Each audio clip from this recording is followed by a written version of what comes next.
자, 또 디딤 수업 영상 들을 시간이 됐네요. 자, 찾아와줘서 반갑고요. 요즘 수업 시간에 몇몇 학생들 빼놓고는 다 디딤 수업 영상을 잘 보고 와서 선생님이 너무 기분이 좋습니다. 이렇게 여러분들이 잘 호응을 해주면 수업 시간에 더 알찬 활동이 될 수 있겠죠?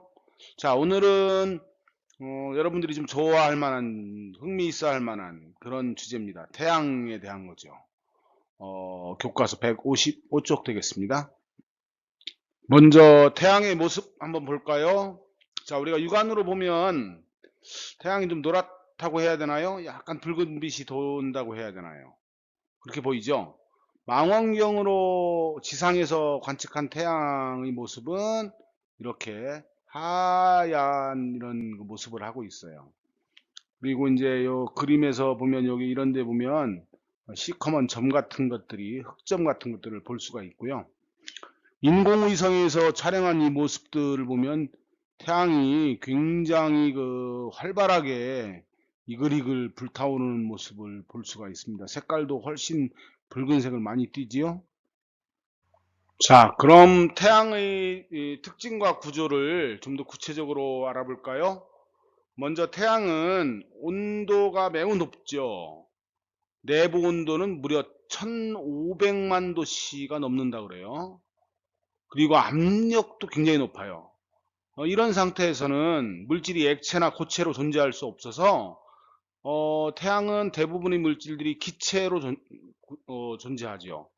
그 기체 중에서도 제일 많은 게 바로 뭐냐면 수소예요.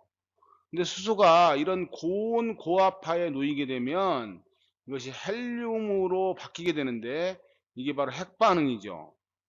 이런 핵반응이 일어나면서 에너지가 방출되는데 그래서 스스로 에너지를 낼 수 있는 천체가 바로 태양이 되겠습니다. 이러한 태양의 구조를 우리가 이제 보면 광구와 대기로 크게 나누어 설명할 수가 있는데 태양의 내부는 아직도 잘 베일에 가려져 있어요. 잘 몰라요. 그래서 이제 우리가 망원경으로 보는 태양의 표면을 우리가 광구라 그러는데 보통 광구라고 하는 곳이 두께 100km 정도로 되는 기체가 공처럼 이렇게 둘러싸여 있는 그런 형태로 이제 이해를 하시면 되겠고요. 이 광구는 내부 온도보다 많이 낮죠. 약 6000도씨 정도 되는 것으로 알려져 있습니다.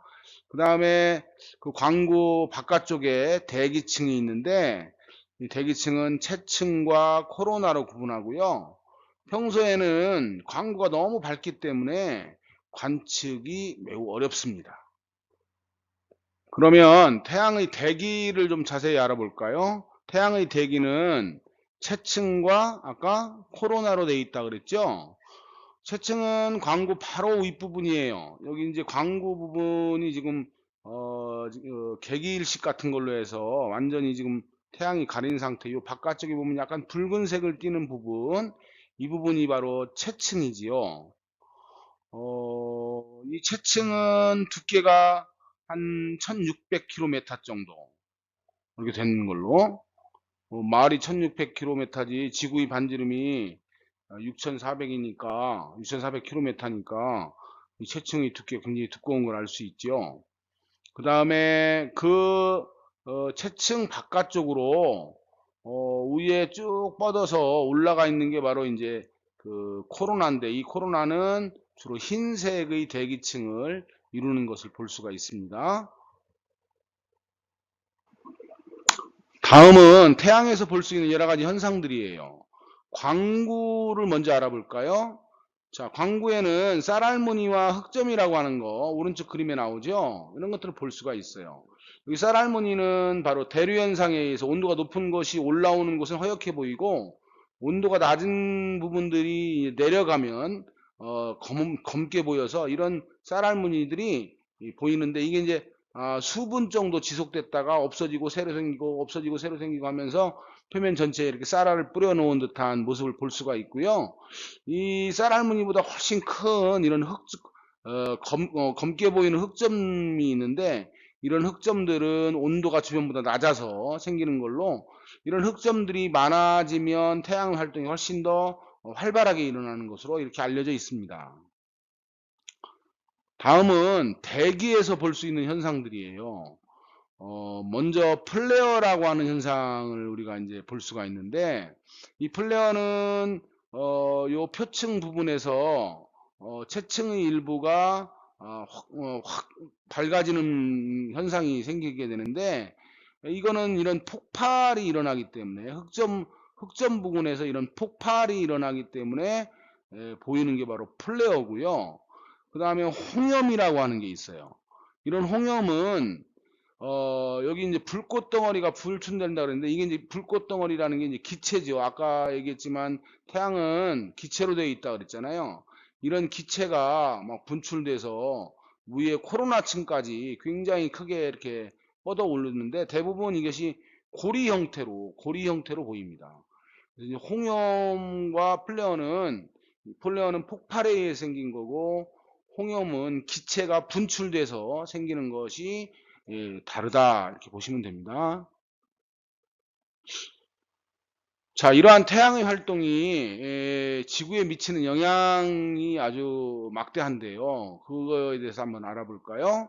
먼저 태양은 뭐 흑점이 많아질 때만 활동하는 게 아니라 항상 활동하죠. 다만 흑점수가 더 많아질 때 더욱 활발하게 태양이 활동하는 것으로 이렇게 알려져 있고요.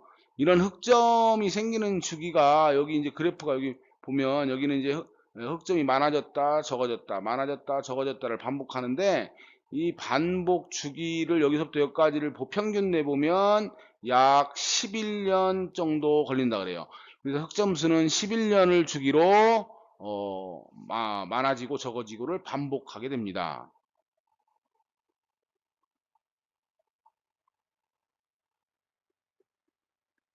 이렇게 태양의 활동이 이제 활발해질 때는 흑점수가 아까 많아진다 그랬죠. 흑점수가 많아지면 흑점 옆에서 플레어나 이런 홍염이 자주 발생하게 되는데, 그러면 태양풍이 강해지는데요. 태양풍이란 태양으로부터 나오는 고온의 입자들이 우주로 방출되면 우리는 그걸 태양풍이라 그래요. 이런 태양풍이 지구까지 밀려오게 되면 지구에서는 자기폭풍이라고 그래서 지구의 자기장이 불안정해집니다. 그 다음에 또 그래서 인공위성이 고장나거나 또는 전파통신이 방해를 받죠. 이걸 이제 델린저 현상이라고도 하는데, 이런 델린저 현상 같은 것들이 발생해서 태양이 활동이 활발해지면 우리 이제 지구에서 여러분들 요즘 많이 사용하는 휴대폰 전화가 잘 안 터진다든지 그럴 수 있습니다. 다음에는 송전 시설이 고장 날 수가 있고요. 오로라가 자주 발생할 수 있는데, 요 오로라 사진이 이렇게 나오죠. 요 색깔이 이제 다양한 색깔들의 오로라가 관측이 되는데, 이런 오로라는 주로 극지방에서 많이 관찰이 되는데요. 태양풍이 심할 경우는 이게 저위도 지방에서도 이런 오로라 현상을 관찰할 때가 있다고 합니다. 이렇게 태양의 활동이 지구에 미치는 영향이 매우 중요하기 때문에 인공위성이나 탐사선을 이용해서 태양을 연구하고 있는데, 아래 그림은 태양 관측 위성의 대표적인 소호라고 하는 위성 사진입니다.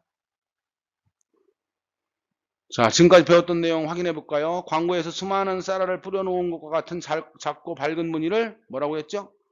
쌀알무늬라고 그랬어요. 흑점수가 많아지면 태양에는 플레어와 홍염이 발생한다고 그랬죠.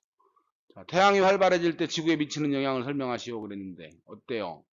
태양이 활발해지면 태양풍에 의해서 지구의 자기장이 변화하는 자기폭풍, 또는 오로라가 발생한다든지, 인공위성이 고장난다든지, 또는 송전시설에 영향을 준다든지 하는 이런 영향을 지구가 받을 수 있습니다. 자, 수고했습니다. 수업 시간에 반가운 얼굴로 만나요.